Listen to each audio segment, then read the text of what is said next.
Hey guys, D.Bowie here, and this is how does Miracle fight with Shadow Fiend. In this game, Shadow Fiend is playing against the Tinker mid, and the first kill in the mid lane is pretty cool. You can clearly see that Miracle wants to kill the Tinker, but to be able to do so, he needs level 3 to do it reliably. So check how he does it. The Tinker thinks he can kill the Shadow Fiend because he has the laser, and they are both level 2.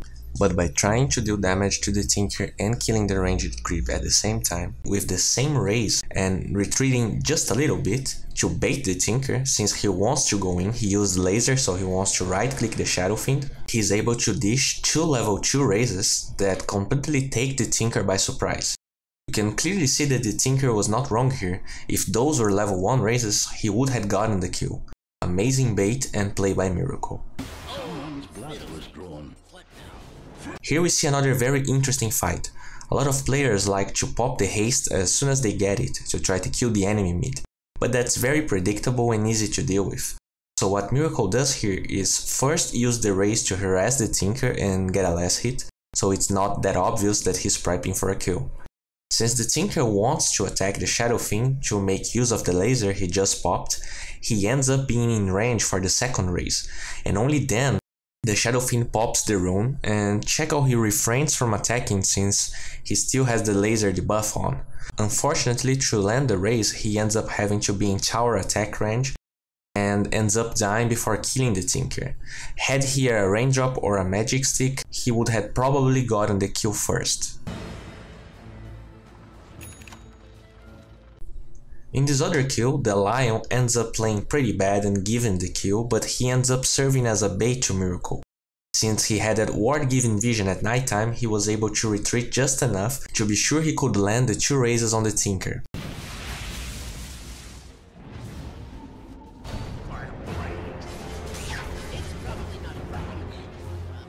The Rubik was pretty adamant on killing him, and that preps an Enigma rotation that gives Miracle another kill, while at the same time he filled his bottle with the Lion TP.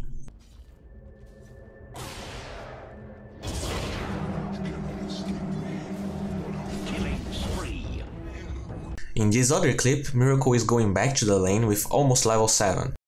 He checks the Tinker's HP, and if you're a Shadow Fiend player, you should know that a full level 4 raise combo deals approximately 730 damage after reductions, which means that if the Tinker is not 100% HP, he only needs to land 1 right click and the entire combo to kill him.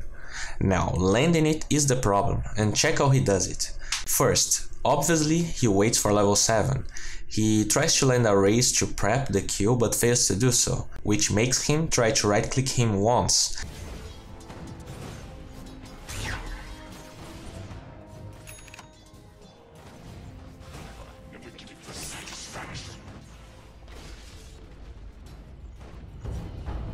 And then use the lingering vision to land the first raise. The Tinker wants to fight, but if he stands his ground it's a losing battle, and he notices it just a little bit too late. The last raise barely clips him. With the addition of Windlace and the 10 bonus move speed that SF received in the latest patches, it's easier to land raises when you're chasing someone, and check how he takes his time to throw the second raise instead of the longest one to be able to throw an auto attack and then finish the Tinker off with the last raise. When the enemy is slowed or stunned, it's always better to walk as much as possible to throw the closest raise available and then keep throwing them as the enemy runs away, at least in the early to mid game. And then keep throwing them as well as auto attacks as much as possible. In this other clip, he doesn't risk it. A lot of players will try to land the ult without using the U scepter, but he spent 3k gold on the item, so there's no reason to save it. In this clip there's nothing special. He's going against a hero with a disable and one without it, so he quickly uses and explodes the Legion. Check how that ward gives him vision to be able to use the U scepter through the fog since he was smoked, and only blinking afterwards. Also, since the Tinker had used the laser on a creep, it allows this Shadow Fiend to hit him while he uses the rearm to get another one, but it's just too slow and Miracle gets another kill.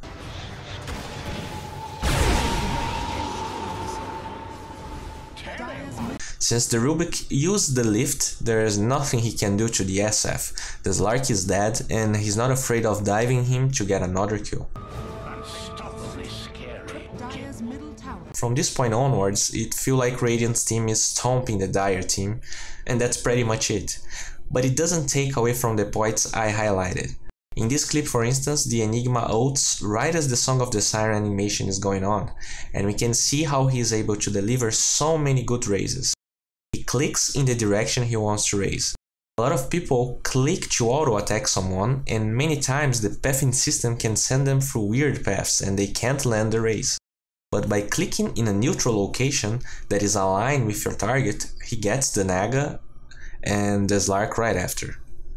Well, this wraps up for today. If you like this video, please give it a thumbs up. If you want to see more Shadow Fiend teamfights from Miracle, check the link in the description. I can't overstate how this video would never be possible without the huge help from the Pugna guys, so please show them some love. And if you're new to my channel, please subscribe to it. I'm making videos like this almost every day, and I'm sure something here will spark your interest. Nowadays, most of the heroes I talked about are not that common, and you can get away with going no talisman, and you might be wondering, why would I not want to get a fast battle? The item is great on Zeus, so I have some reasons here.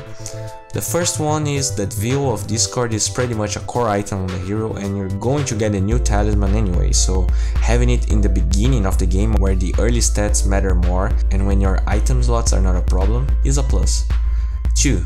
By less hitting with your auto attacks, more than using Arc Lightning to last hit, you will have overall more mana, and that can be used to turn ganks around against the enemy, as well as have more mana to kill some